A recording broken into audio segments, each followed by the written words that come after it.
got my coffee, and now we're gonna do the first pass of pre-shading. We're gonna hit everything up with that Hex Lichen that's over my shoulder, just like we did the squigs. We're gonna spend a little bit more time pre-shading these. One thing that's important is I got everybody out of the danger zone, and I have a shelf under this table too that I've got stuff stacked in. I don't want any overspray to happen, so we're gonna keep our actual workspace clear. And as I'm airbrushing them, if I come in across somebody like this who is like got a robe on, he's gonna go in one area, and then somebody like this who isn't robed and is like normal skin, he's gonna go in another area, because we'll be able to do a lot of airbrush work on the robe still, but not this obviously. So we want to start kind of getting a lot more organized than how we are now, so haphazard. So I'm gonna slot you in, and I'm gonna get to work. So we're gonna come up from the bottom with Hex Lichen. We're gonna come down from the top with our, or actually we'll do a zenithal. We'll do purple up and then white down.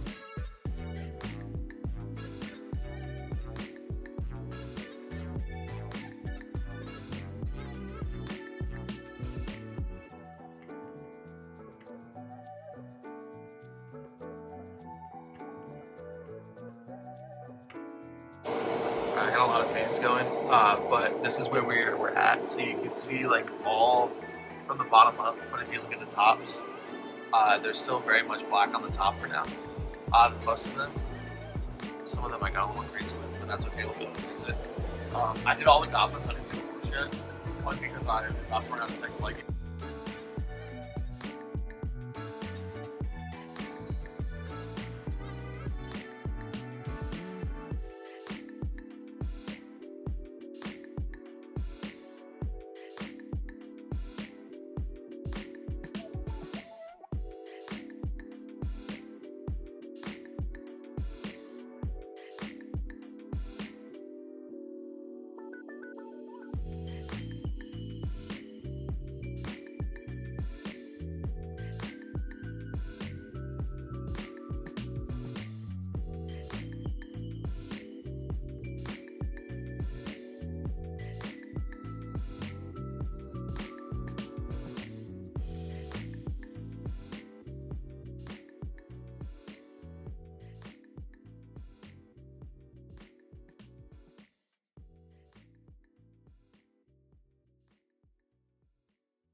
And then we'll hit it from the top down with this ink.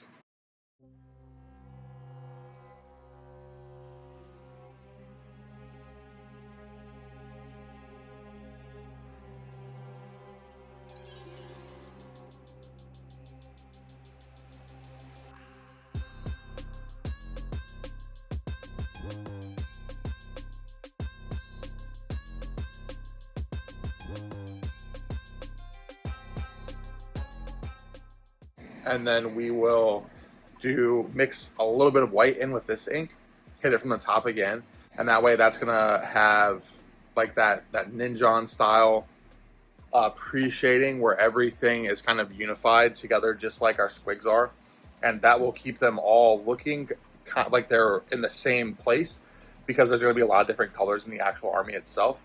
I've been trying to think through how I'm gonna do it. Actual paint wise, I'm not 100% sure yet, so I think we're just going to kind of vibe it out and see how it goes. But I'm about to dig in and we'll be back.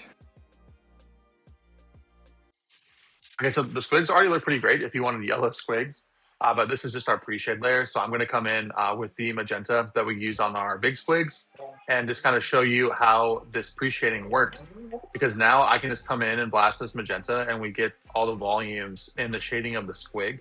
So we're not done with the squig skin. We'll still come back in with a brush and do a little bit of like final highlights, but all the volumes in the squig are done from us just priming, and the goblins are going to be the same way. So even though the goblins will be a different color, and we're going to cover the last 4 hours of airbrush work that we did, it's going to have this huge effect that really adds all the volume to the paint job. Here is all of the squigs done. The lighting does not do it justice. Should have got a better photo. I've started trying to work on the goblins, and at this point, I only got 4 hours of sleep just because the babies did not have a good night last night. So I didn't wait long enough for the last coat of that ink to dry, and it's causing the green to have this like mottled effect, which is terrible. So I'm going to go ahead and call it for today, and we'll pick back up tomorrow.